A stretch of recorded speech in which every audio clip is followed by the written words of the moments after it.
국민의당이 호남 경선이 이제 이틀 앞으로 다가왔습니다. 후보들은 연일 호남을 찾아 지지를 호소하고 있는데요.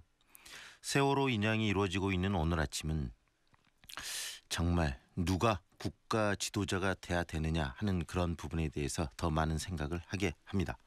국민의당 대권 후보 중 한 분이시죠. 이 안철수 전 대표 만나보겠습니다. 안녕하세요, 대표님. 네, 반갑습니다. 네, 하루하루 굉장히 바쁘게 지내실 텐데요. 열심히 다니고 있습니다. 네, 오늘 아침 이 세월호 선체가 지금 인양이 되고 있습니다. 그 모습을 보시면서 굉장히 많은 생각이 드실 것 같아요. 왜 3년이나 걸렸는지 모르겠습니다. 정말 우리나라 수준이 이것밖에 안 되나 싶습니다. 네. 그리고 정말 유가족분들, 특히 그 9분의 미수습자 가족분들 마음 생각하니까 정말 가슴이 미어집니다. 네. 간절하게 정말 무사히 인양되기를 기원하는 마음입니다. 네.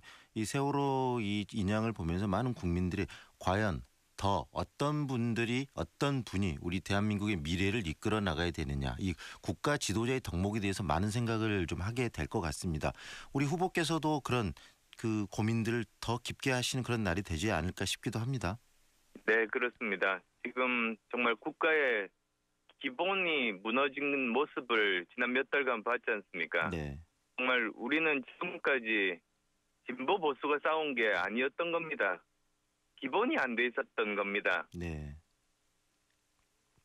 그런 기본을 바로 세우는 것, 뿌리까지 썩어 있는 모든 분야 제대로 개혁하는 게 다음 지도자가 꼭 해야 될 일입니다. 네. 앞으로 지도자의 그 역할이 굉장히 중요하다는 생각이 더 듭니다. 구체적으로 이 이야기를 좀 나눠봤으면 좋겠습니다. 일단 경선에 관한 이야기를 좀 했으면 좋겠는데요. 예. 경선 룰이 지금 이제 현장 투표 80% 그리고 여론조사 20%로 좀 확정이 됐는데 경선 룰 약간 우리 안 후보께서 좀 반발도 좀 하셨던 것 같은데 지금 어떠신가요?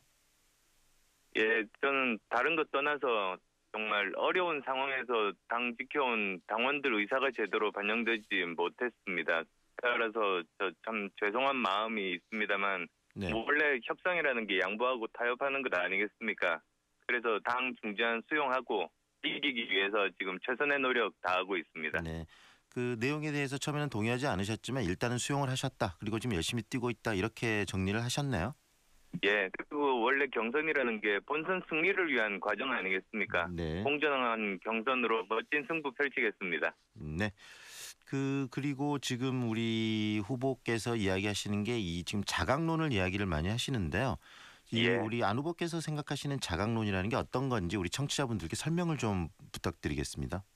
정당에 있어서 자강론은 당연합니다. 원래 정당이라는 것이 그 국민들께 우리가 무엇을 하겠다, 어떤 대한민국 만들겠다는 비전을 밝히고 지지를 호소하는 겁니다. 네. 그래서 선거에서 승리하게 되면 이제 선거에서 승리한 정당이 다른 정당들과 합의해서 협치의 틀을 만들어가는 겁니다.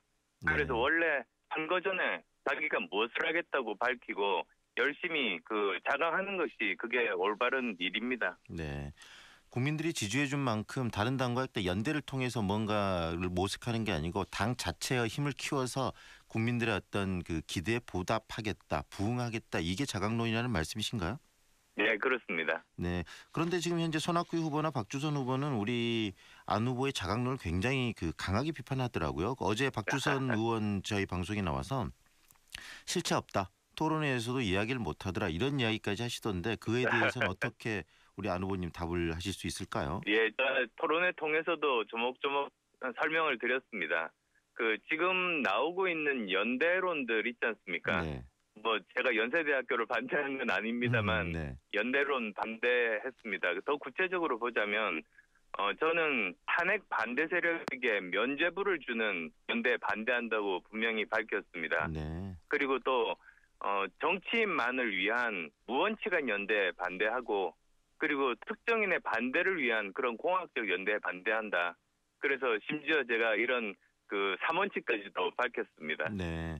방금 지금 이 연대에 대해서 반대한다는 3원칙을 이야기를 하셨는데 그런데 왜 지금 국민의당 내에서 끊임없이 연대론이 솔솔 흘러나오고 있거든요. 그 이유는 어디에 있다고 보십니까, 후보님? 어쩌면 자신감 부족 아닌가 합니다.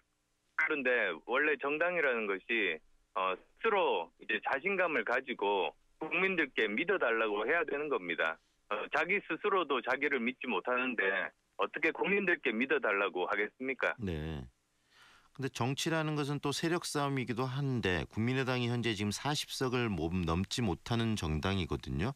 물론 전국적으로 국민들 지지는 상당히 높았다고도 하지만 이 40석을 넘지 못한 정당을 가지고 정권을 쥐었을 때 또 한계도 있지 않겠느냐 하는 생각들 가지신 분들이 많더라고요. 그에 대한 답은 어떻게 하시겠습니까? 다음 정부는 누가 집권하더라도 여소야대입니다. 국민의당이 집권해도 여소야대, 그리고 민주당이 집권하더라도 여소야대입니다. 차이가 없습니다. 네. 이럴 때 필요한 것이 누가 대통령이 되느냐입니다. 그 대통령이 통합의 리더십을 가져야 전국을 안정적으로 운영할 수 있습니다. 한쪽 계파에 매몰된 대통령은 오히려 나라를 더 혼란에 빠뜨리는 겁니다. 좋은 예가 사실은 박근혜 전 대통령이죠. 네. 박근혜 전 대통령 실패한 이유가 그 계파 정치 때문입니다. 계파 정치가 뭡니까? 끼리끼리 나눠 먹는 겁니다. 네. 그러다 보니까 전국적으로 정말 좋은 인재들을 골고루 등용하지 못하는 겁니다. 그때 박근혜 대통령은 150석 넘는 정당의 대표였었지 않습니까? 네.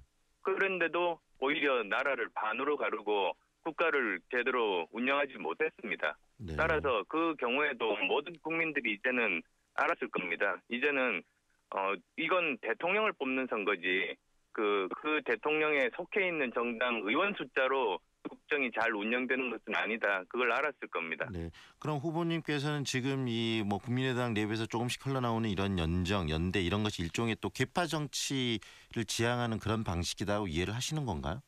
국민의당은 계파 정치를 반대하는 사람들이 모였습니다. 네. 그리고 그것에 전국적으로 정말 많은 국민들께서 지지를 보내주셔서 정당 지지율로 제1야당이 된 것 아니겠습니까? 네.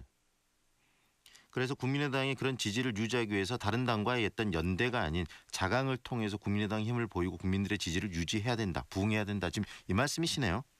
예, 그런데 네. 이건 폐쇄적인 자강이 아닙니다. 저희들은 창당 때부터 문호를 활짝 열고 국민의당과 뜻을 함께하는 분들이면 누구나 입당하셔서 여기서 우리가 공정하게 경쟁하고 같이 협력해서 우리가 정권을 창출하자고 말씀드렸던 겁니다. 네.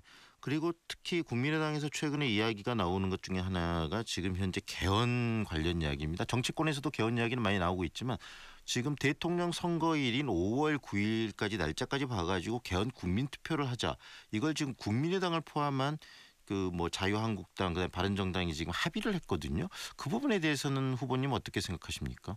예, 지금은 그분들도 현실적으로는 가능하지 않다는 것에 동의하고 계십니다. 저는 아주 초창기부터 일관되게 말했습니다. 개헌은 반드시 필요하다. 그런데 제일 가능성이 높은 것은 내년 지방선거 때 함께 국민투표에 붙이는 것이라고 가장 먼저 입장을 밝혔습니다. 그 이후에 많은 신문에서 사설을 통해서 동의를 해주셨고 지금은 거의 대부분 대선 후보들도 제 이야기에 동의하고 있습니다. 문재인 전 대표도 제 이야기에 동의하고 있습니다. 네. 그런 여러 가지 이야기들이 지금 나오고 있는 상태에서 개헌의 필요성은 일단은 그러면 후보님도 동의는 하신다는 말씀이시죠? 근데 저는 반드시 돼야 된다고 보는 입장입니다. 네. 지금 제왕적 대통령제 문제 때문에 박근혜 대통령이 실패한 것 아니겠습니까? 그리고 또 그전 대통령도 다 이제 불행한 그런 운명들을 맞았습니다. 근데 왜 그런가? 네. 그건 우리나라 대통령제만 가진 독특한 특징 때문입니다. 네. 미국 대통령과 한국 대통령이 같은 대통령인데 정말로 많이 틀립니다. 네. 어떤 점이 틀리죠? 미국 대통령은 집행권 하나만 가지고 있습니다. 그래서 행정부를 이제 국정을 운영합니다. 네. 한국 대통령은 집행권뿐만 아니라 예산권, 인사권, 입법권, 그리고 감사권까지 5대 권력을 가지고 있습니다. 정말 네. 권력의 절대반지를 가지고 있는 셈인데 혹시 반지의 제왕이라는 영화 보신 네, 분들은 알겠지만 그 권력의 반지를 끼는 순간 눈이 멀어가지고 네. 그냥 사람이 바뀝니다.